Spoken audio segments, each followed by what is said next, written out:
बहू प्रिया को आदत थी हर काम में शॉर्टकट ढूंढने की, क्योंकि उसे हर काम में आलस आता था। अरे यार, दूध गर्म कर दो ना। अरे पेट में जाके तो दूध ठंडा ही हो जाना है ना, तो ठंडा ही पी लो ना। अरे तुम मेरा सर गर्म मत करो यार। अच्छा है, सर गर्म हो जाए तो सर पे दूध रख लेना, वो भी गर्म हो जाएगा। एक बात बताओ, तुम इतनी आलसी क्यों हो? अरे बोलो ना, इतनी आलसी क्यों हो? प्रिया, जवाब दो। जवाब देने में आलस आ रहा है। पति वहां से उठ के बड़बड़ाते हुए खुद दूध गर्म करने चला जाता है और प्रिया अपनी आंखें बंद करके सोफे पर लेट जाती है। प्रिया की इस आदत का घर वाले सबको पता तो था ही, अब तो बाहर वाले भी उसको आलसी बोलने लगे थे। अरे बहू सुन ना, एक गुड न्यूज़ है। क्या माँ जी, आप सब कुछ मेरे नाम करने वाली हैं क्या? अरे बस तेरा दिमाग पैसों में ही लगा रहता है। माँ जी, आपको तो पता है कि मैं गांधी जी की कितनी बड़ी फैन हूँ, और गांधी जी तो नोट पे ही मिलते हैं ना, इसलिए पैसों के अलावा कहीं दिमाग ही नहीं रहता। वैसे गुड न्यूज़ क्या है? अरे गुड न्यूज़ ये है कि मेरी कुछ सहेलियां आने वाली है। हैं? ये भी कोई गुड न्यूज़ है क्या? जब भी आपकी सहेलियां आती हैं, मेरे किसी न किसी काम में खोट निकाल के जाती हैं। हमेशा कोई कमी दिखी जाती है उनको मेरे काम में, और मुझे आलसी बोलते हैं वो लोग। अरे तो ऐसा समझ कि आज तेरे पास मौका है उनकी नज़रों में अच्छा इम्प्रेशन जमाने का। कैसे कैसे? उनके लिए खाने की इतनी स्वादिष्ट चीजें बना कि वे उंगलियां चाटती रह जाए। माँ जी, ये तो आप मुझे नया काम पकड़ा रही हो। अरे मेरी सहेलियों से तारीफ पानी है कि नहीं? हाँ, पानी तो है। तो बस जाओ, बन जाओ बावर्ची, लगाओ तड़का, कल शाम को आएंगी वो।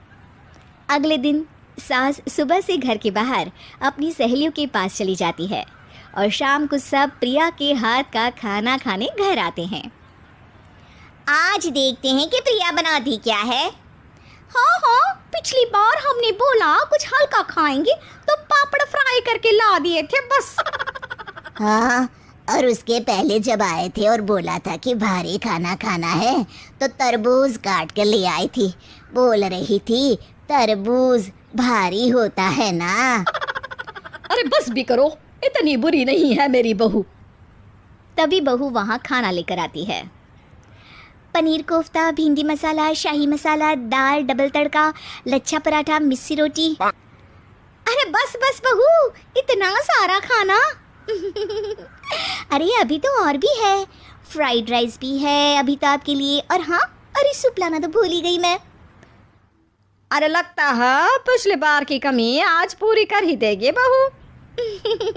हाँ हाँ, आप खाइए तो। हाँ खाएंगे तो सही, इतना खाना बना तो दिया है, अब देखना भी तो पड़ेगा ना कि बना कैसा है। हाँ हाँ, लगा ले भोग खुद को।